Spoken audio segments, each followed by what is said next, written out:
Lord help us all. In Jesus' name. Preparing for this interview because every day you search for your name and there's like 1,000 different news stories about 1,000 different things. There's 1,000 different stories and 1,000 different opinions because she invites it. She's inviting all of this. She's doing it on purpose, Emily. I don't know if you know, but I'm going to break it down for you and all the seats in the back. She's doing it on purpose, Emily. It's what she wants, Emily. Okay? If she was really concerned about privacy and wanting to protect her children in the digital world, we wouldn't know about them at all. So she released, after this photo, she released a statement to Newsweek, one of her mouthpiece rags. This is the statement. I'm sure you've heard it. Her statement from her spokesperson, because she's addressing the criticism. Mind you, the criticism and the backlash that she has told us on several occasions dating back to 2019, all the way up to that Bloomberg interview she did in 2025. Remember when she told us she doesn't look at what's said about her online, nor does she care. She shields herself from that. So if that is indeed the case, why this statement? Why do you have to clap back and address the criticism? But let's read it. The Duchess has always been clear that there is a distinction between sharing moments from her life and exposing her children to public scrutiny. By obscuring their faces, she is demonstrating the very principle she advocates for, giving children privacy, agency, and protection in an increasingly digital world. Far from being contradictory, because she has to justify herself. Far from being contradictory, by concealing their faces, she is actually reflecting the message she delivered in Geneva, that parents can choose to share family experiences while still taking deliberate steps to protect identities, privacy, and digital footprint. What exactly is she modeling to other parents? Don't you think that obscuring their faces in of itself is ridiculous? It's ridiculous because they are in line to the British throne.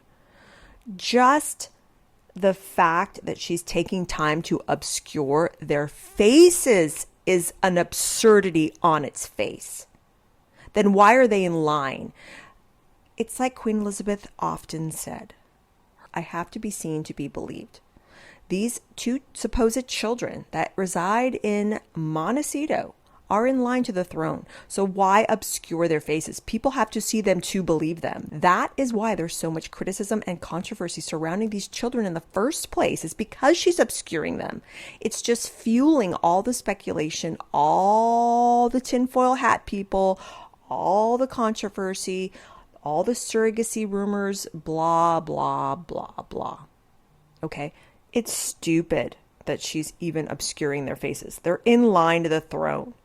I've said this before. She could show their faces in a dignified manner, much the way William and Catherine show their children. At least once a year, we get a beautiful, full-facing, twinkling-eye, bright-eyed, beautiful photo of a child to celebrate their birthday so that the public knows, they exist. Isn't this wonderful? She could do the same with her children and then just not show them at all during the rest of the year, but at least stop all of these disgusting rumors. And they are disgusting because these rumors involve children.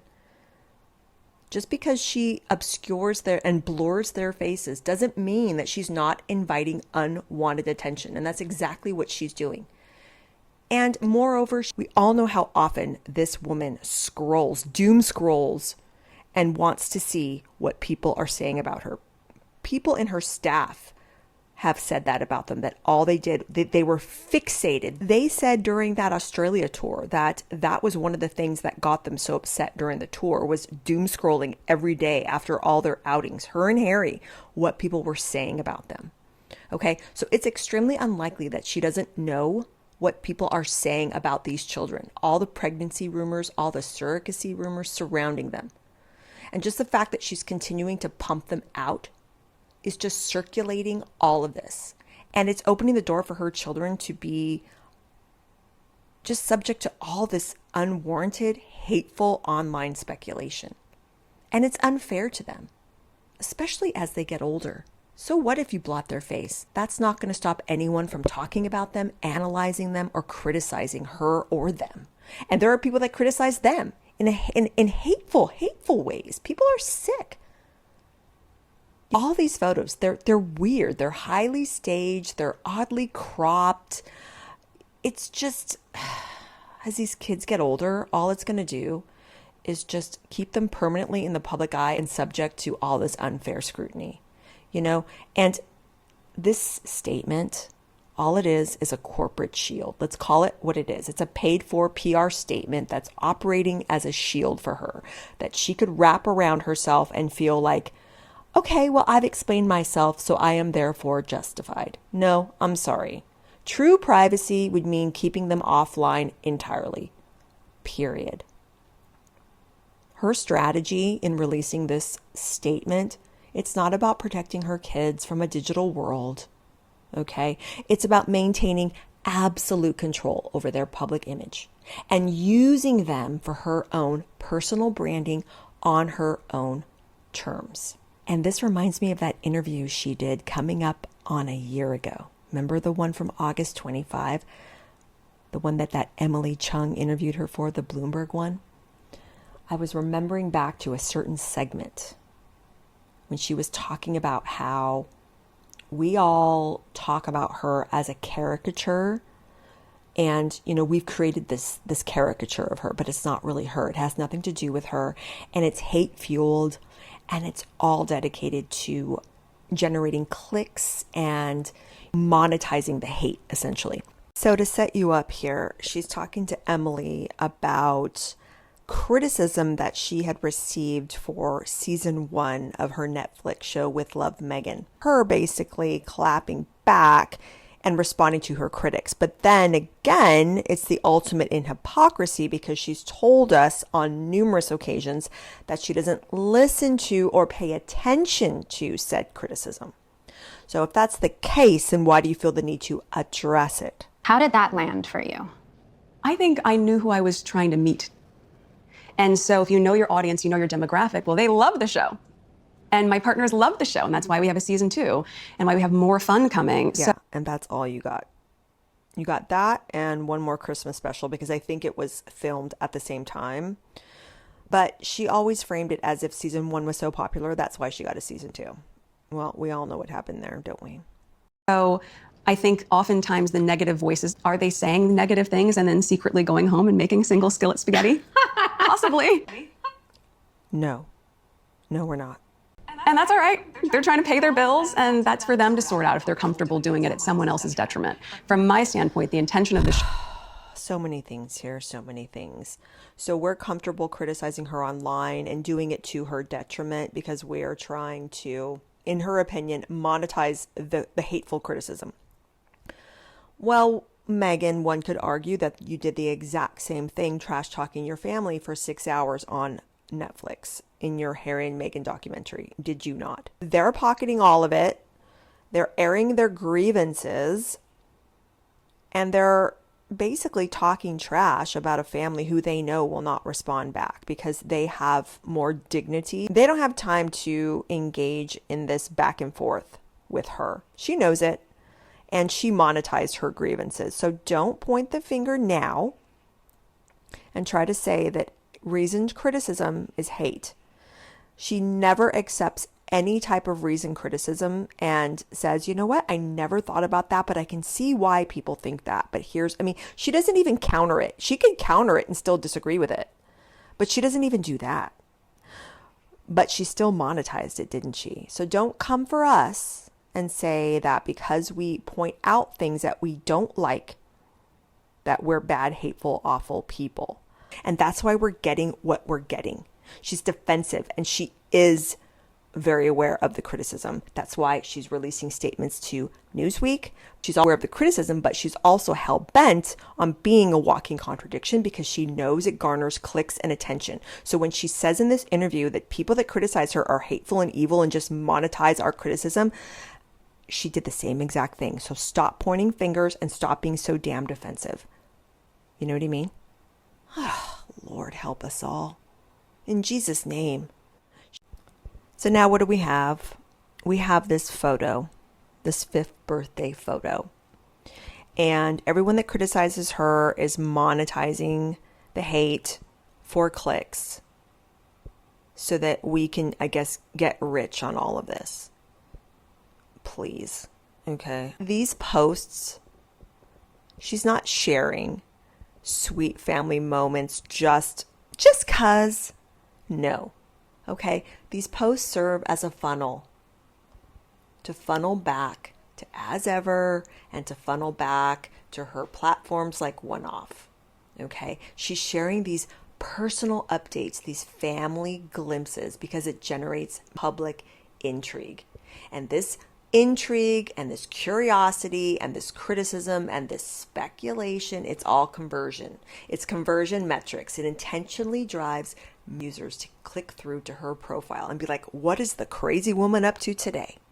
Maybe she'll get lucky enough to have people click over to As Ever, although Newsweek has told us that it's gotten really bad, that her metrics for that website, I believe now it's at an all-time low. So in April 2026, she got a little over 60K views to her website. Really bad. And that was US alone. Okay. That's not talking about the UK, but that's significant because she's not international with that company yet. She only ships to the US. You cannot drive and thrive in a business with those types of metrics, period.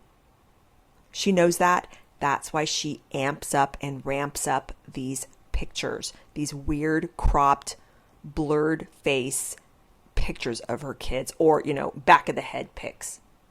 She's intentionally trying to drive users to click through to this failing business, this failing website.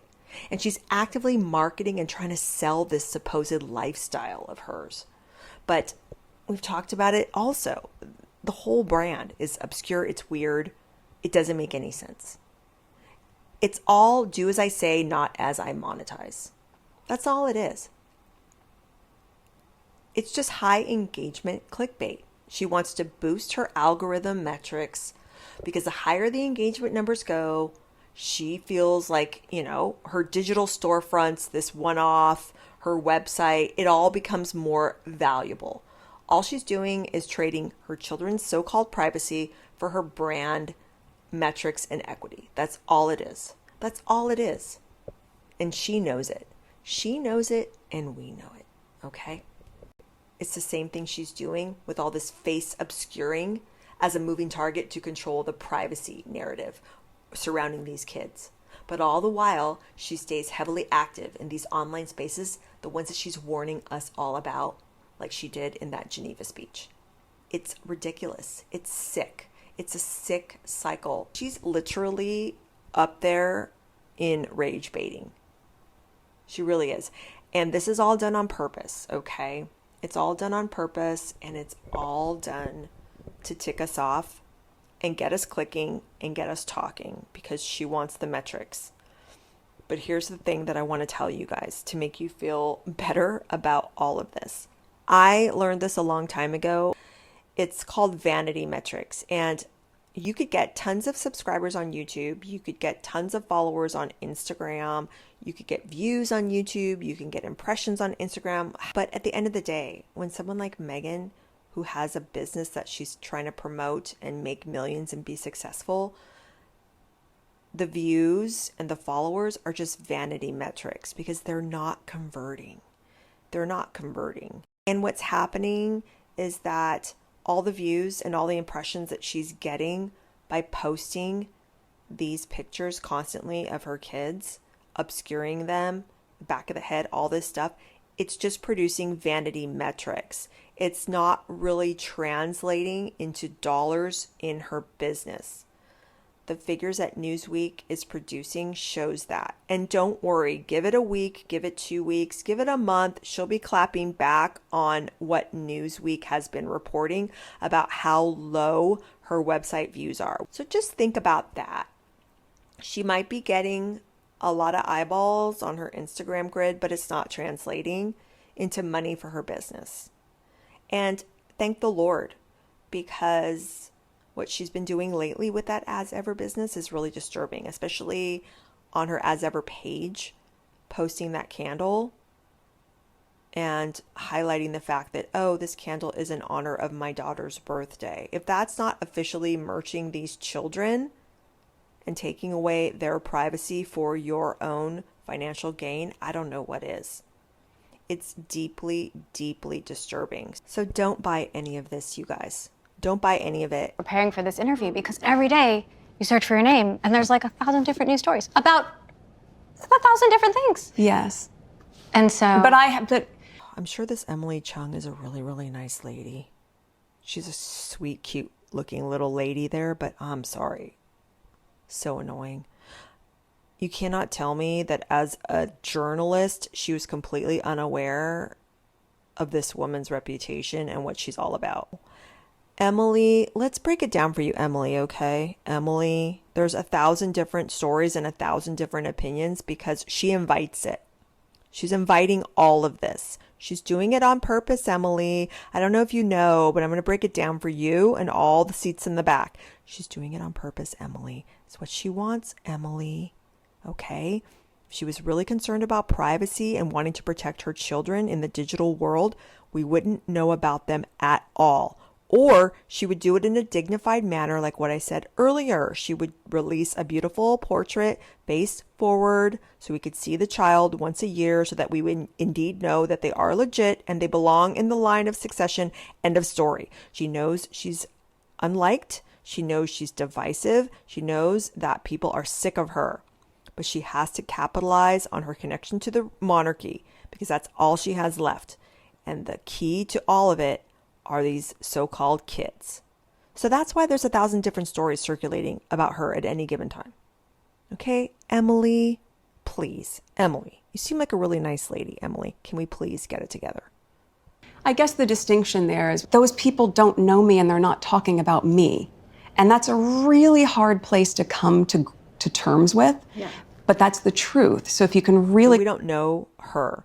You're right, Meghan. We don't know you. We know you by your actions. And that's the most important thing. You reveal yourself to us through your actions, what you say, what you don't say. Can you explain this to me?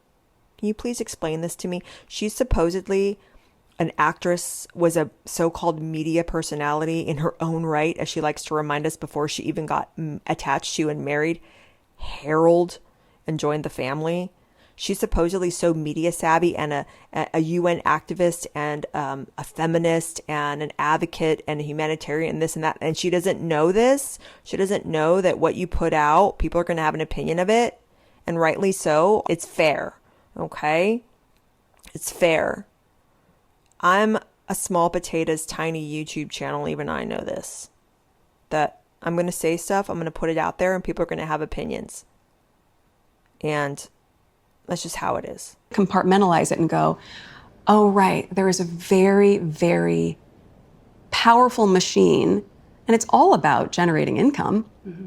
Those stories aren't just appearing because it's fun. Clickbait has a huge financial implication. Okay, again, you stood to and you did financially gain from that Netflix deal, from that Spotify deal, from all of it. When you trash talked your family for 6 hours straight on Netflix, you made a lot of money. But she's going to point the finger and say that people that criticize her online, that we're just doing it to make money. Actually, I think that most of us out here, we like to talk about stuff and we like to point out stuff that we see that we don't like. And here's why. Because it doesn't align with our beliefs and our values. I think everything that she stands for and says is hateful and divisive. So people have a right to speak out against what they think that she stands for. And the damage that she's done to public discourse and the breakdown of communication between people on certain issues can't be underestimated. The damage that she's done in the UK and the Commonwealth to fuel racial division and hatred cannot be understated. That's why people talk about her, plain and simple. And so if I'm part of an SEO and that gets them more clickbait, then yes, they're incentivized to churn out as many stories, false or damaging or whatnot, to feed the beast because that's paying them. And I think a lot of people... Okay, so everything she does doesn't pay her though, right? Please. Forget the economic element of it. And I think from my standpoint, That's why I don't look at it. It would be very hard to see anything about yourself that isn't true. But equally, it's not me that they're talking about. It's some caricature they've had to create to get clicks, to get clicks, to get clicks, to get clicks. And I'm very clear on the difference between the two. Glad she is. She's really not. She thinks she is, but she's not. So this is where we are, you guys. This is where we are. She doesn't see that she's exploiting and monetizing her children. She doesn't see that she's fueling hateful speculation about said children. She doesn't see any criticism of her as measured or reasoned. She's going to continue to do what she's going to do. So this is the loop that we find ourselves in. So expect in the next few weeks, I'm sure she's going to do everything she can to monetize the business, to try to bring more attention to as ever with these summertime posts about enjoying life outdoors. Oh, summer this, summer that, plate this, plate that. This is how well my spread goes with everything you're going to do this summer and my wine. Here's more pictures of the back of my kids' heads, blah, blah, blah. Same old, same old, same old, same old.